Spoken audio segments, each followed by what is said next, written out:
na parte de quarta-feira, o êxito na missão, sucesso na missão.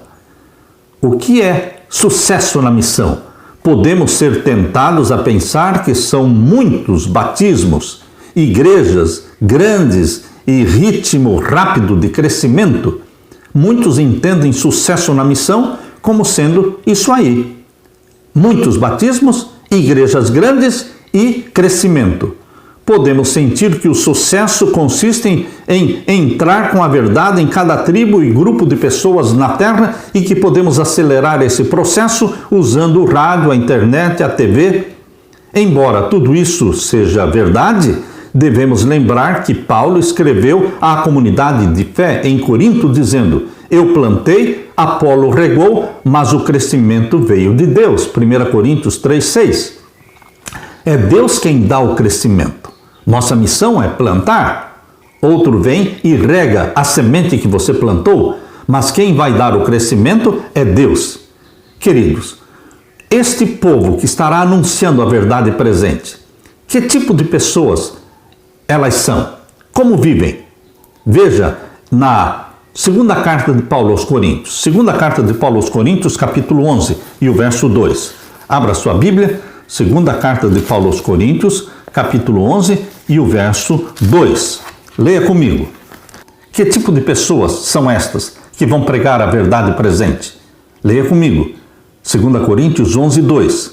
Porque estou zeloso de vós com zelo de Deus, porque vos tenho preparado para vos apresentar como uma virgem pura a um marido, a saber, a Cristo. Paulo está dizendo que a igreja que prega a verdade presente é uma igreja que é apresentada diante de Deus como uma virgem pura a um marido que é Jesus Cristo. Queridos, Deus não quer outra coisa de você senão pureza, santidade, vida irrepreensível e sem mácula. Mas como nós, pecadores, que temos a natureza pecaminosa, como poderemos ser virgens, puras, santas, imaculadas, irrepreensíveis? Queridos, é só ter comunhão com Jesus. Quando você inicia o dia com Jesus Cristo, quando os seus pensamentos estão voltados para Jesus durante o dia, quando à noite seus pensamentos estão voltados para Jesus, quando você concentra sua mente, suas energias em Jesus, em assimilar Jesus, a santidade dele, o caráter dele, você é visto diante de Deus. Embora você seja pecador, pecadora, mas você é visto por Deus como virgem pura, santa, imaculada e irrepreensível, porque a perfeição de Jesus nos é comunicada. Jesus Cristo dá para você tudo o que é dele. E o Pai vê em você Jesus Cristo. Por isso, a santidade é de Jesus. Não somos nós que construímos esta santidade, mas a recebemos pela fé em Jesus Cristo. Abra também a sua Bíblia em João capítulo 16, o Evangelho de João, capítulo 16, vamos ver o verso 12 e 13. Ainda tenho muito que vos dizer, mas vós não o podeis suportar agora. A revelação da verdade ela é progressiva. O que nós sabemos hoje não é tudo o que os cristãos sabiam no primeiro século. O que nós compreendemos e sabemos hoje da palavra, da verdade presente, não é tudo o que os cristãos na Idade Média conheciam ou que os pioneiros conheciam, porque a revelação da verdade ela é progressiva. Por isso Jesus disse aqui, ainda tenho muito que vos dizer, mas vós não o podeis suportar agora. Mas estas verdades foram sendo reveladas à medida que os séculos foram passando. Só que hoje você e eu vivemos na última geração.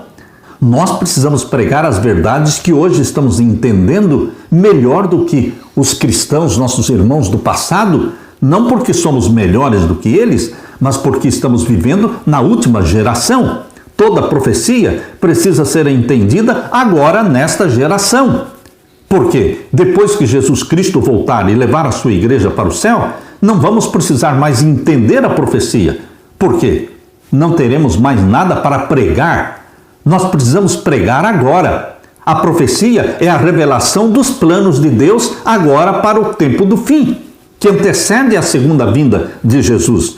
Portanto, a revelação ela é progressiva. E diz aqui o verso 13: mas quando vier aquele Espírito da verdade, e o Espírito da verdade é o Espírito Santo, ele já veio, ele está sendo derramado sobre você, a chuva temporã e a chuva serôdia. Todo aquele que pede e busca vai receber sim a chuva temporã e também a chuva serôdia do Espírito Santo. Ele vai nos guiar em toda a verdade, ele vai revelar a verdade progressivamente para você.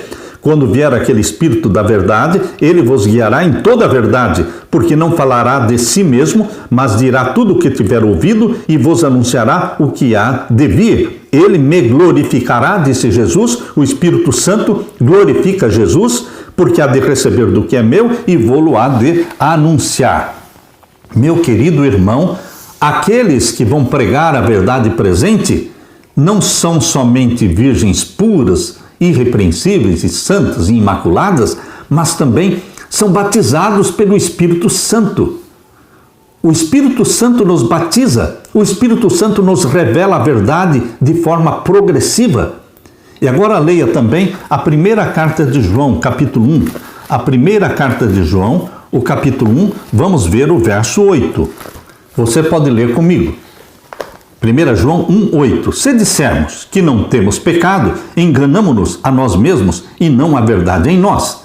Estes santos de Deus dos últimos dias, considerados por Deus como virgens puras, santas e imaculadas, estes santos de Deus, batizados pela chuva temporã e chuva serôdia do Espírito Santo, eles não são arrogantes, eles não se orgulham da sua santidade, eles reconhecem que são pecadores.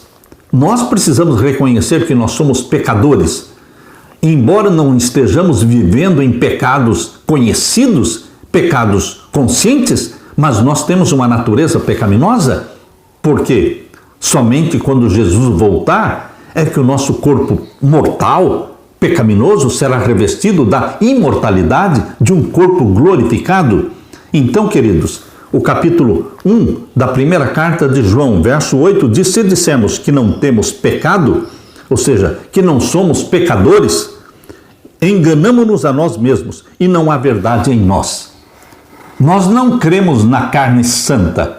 Nós não cremos que vai chegar um momento em que você pode cruzar os braços e dizer: eu atingi um estado de santidade ideal, que é a santidade plena. Eu não peco mais. Queridos, não se enganem, não se enganem. Nós vamos ter um corpo mortal e pecaminoso, uma natureza pecaminosa, até Jesus voltar. Isso não significa que você deva continuar vivendo na prática de pecados conscientes, voluntários e conhecidos.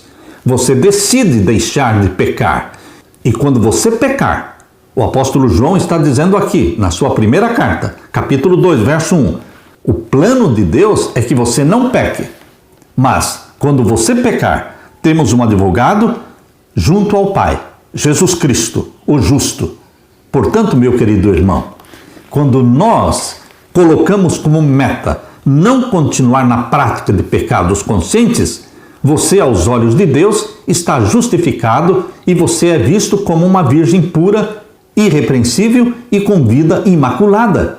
Porque quando você vai a Jesus Cristo e recebe dele a justiça dele, o Pai vê Jesus em você.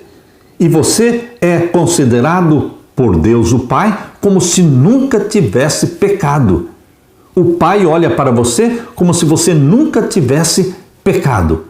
E quando você peca, você corre para Jesus e confessa e abandona, você continua na graça.